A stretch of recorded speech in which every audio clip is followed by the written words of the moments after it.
sometimes mind will say something which will be true at another stage. But you see, that like you say, the mind say, look, there's only consciousness, is nothing to be distracted about. That is true at a certain point. But if there is at the same time some identity playing there, and he's saying, no, you are this consciousness, and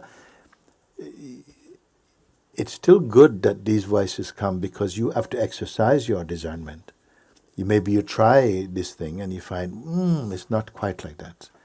So the sense of trying and failing is not a bad thing, because you are developing your muscles of discernment more and more.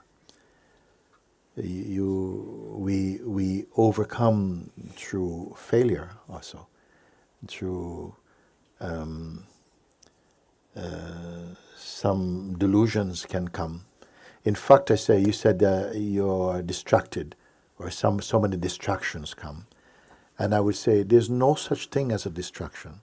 Things come and you get distracted. You see, if there was something called a distraction, it would be a distraction for everybody. But there's no fact in that thing. It's just at this particular point, a certain point, you feel distracted by that. At another point, you will not be distracted by that. And so the pointer that I offer to you, that try and look always with detachment. Don't listen to what the mind says about. Just be detached and stay with it. Like the mind might come and say, yes, but you cannot be so detached, otherwise how will you know? And you see, so something inside is already susceptible to these voices. You have to try them out to then prove that they are not so. That's not the time to believe in that voice. You see, subtle things like that. I say the easy path is always to remember whatever you're seeing, whatever you're perceiving, whatever you're experiencing comes from the mind or from the senses. They're not stable. They're all moving, including the one who is affected by them. So that brings you back to the deeper awareness, in which the one who is affected by the mind talk and the mind are like two sides of one coin.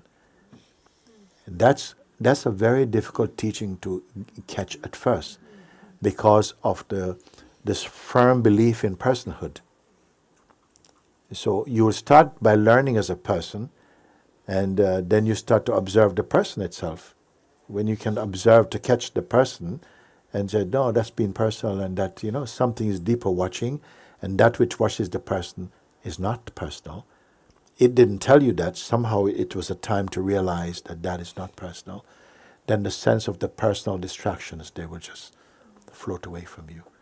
And somehow the consciousness or the mind flows to a higher altitude of being.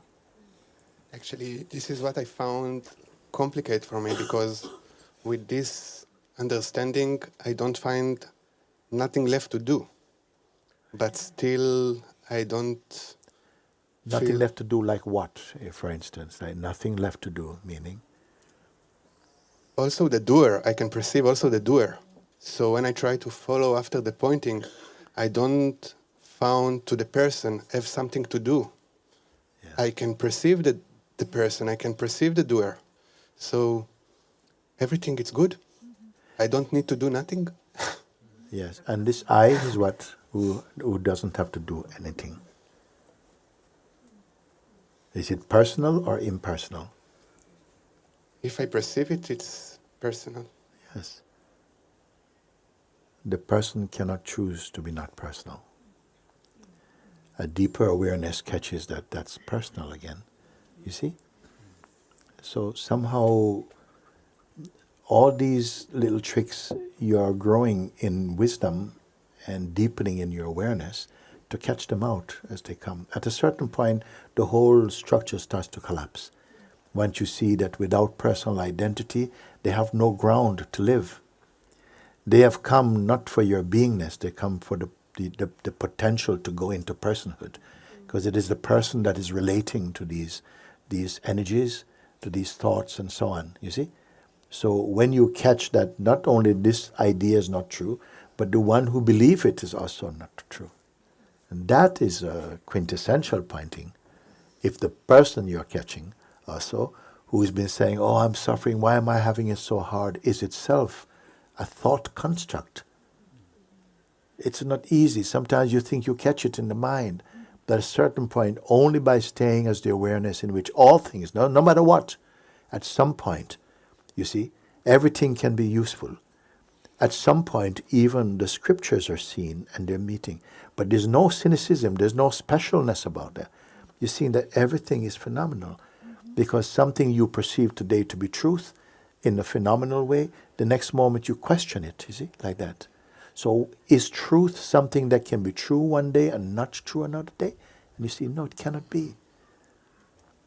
You see, and truth is not, the truth I'm speaking of has no opposite like a lie. Truth is being, just being. It has no categorization. It has no religion. It has no gender. It has no date of birth. It is not obedient to time. That is already here before the world came in you. And the world arose in you through your consciousness. You are earlier than this consciousness. Now, not many people are able to grasp that the first or second time hearing that. But by abiding as this formless witnessing, naturally it comes into focus by itself.